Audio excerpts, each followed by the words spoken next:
যে বাড়িতে এভাবে গুটি গুটি পায়ে হাঁটা শিখেছিলাম, সে বাড়ির অতিথি এখন এক কোণায় পড়ে থাকে আমার সেই ব্যাগটা গোছানো, যেটা ছিল আমার আলমারি ভরা ব্যাগ, যেটা ছিল পুরো আলমারি, পুরো বাড়ি জুড়ে ছিলাম আমি, আমাদের ভাই বোন সবাই। তো সে বাড়িতে এখন দুদিনের অতিথি আমরা। তো অতিথি হলেও আলহামদুলিল্লাহ সবাই মিলে খুব আনন্দ করি। তো এই যে এটা হচ্ছে আমার আম্মুর সেই লেবু গাছ, মাশাল্লাহ অনেক লেবু ধরে, হয়তো এখন পাতা ঝরে গেছে, লেবুর ফুল ধরেছে।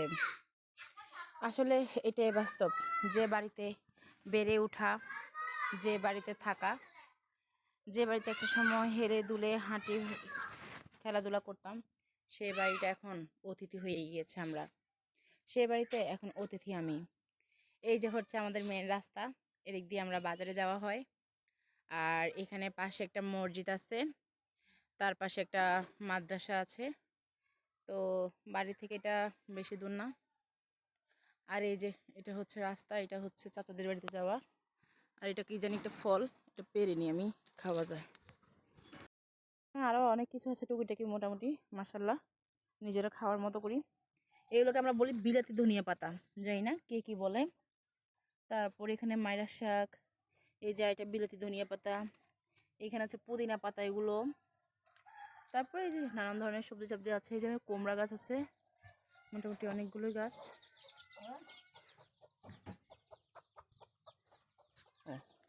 এটা দিয়ে আবার ভর্তা খাওয়া যায় ভালো, এটাকে ভোট বেগুন বলে, যাই না কে কি বলে, বাট এটা ভর্তাটা অনেক টেস্ট।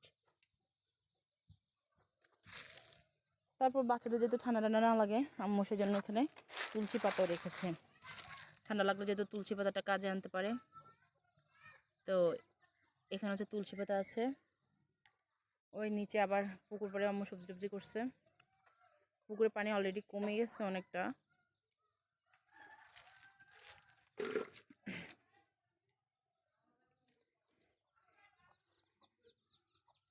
ও মাশাল্লাহ, এখানে আরেকটা জিনিস দিতে পেলাম, তার জন্য ক্যামেরাটা এখানে নিয়ে আসলাম। এটা হচ্ছে কুমড়োর ফুল, মাশাল্লাহ কুমড়ো। জি না, কুমড়ো মাশাল্লাহ বলতে কিন্তু কেউ ভুলবেন না, এগুলো হচ্ছে কিন্তু আমগুলো অনেক মজা, ঠিক আছে, পাকলে সেই স্বাদ। মাশাল্লাহ এই গাছেতে ভালোই আম ধরেছে, আর কোনোগুলোতে ধরে নাই, কিন্তু প্রচুর আম ধরে আমাদের গাছে, কিন্তু এবার আম খুব কমে ধরেছে। মাশাল্লাহ মাশাল্লাহ, এই যে আতা ফুল, মাশাল্লাহ মোটামুটি গাছটা অনেক বড়। হ্যাঁ কই না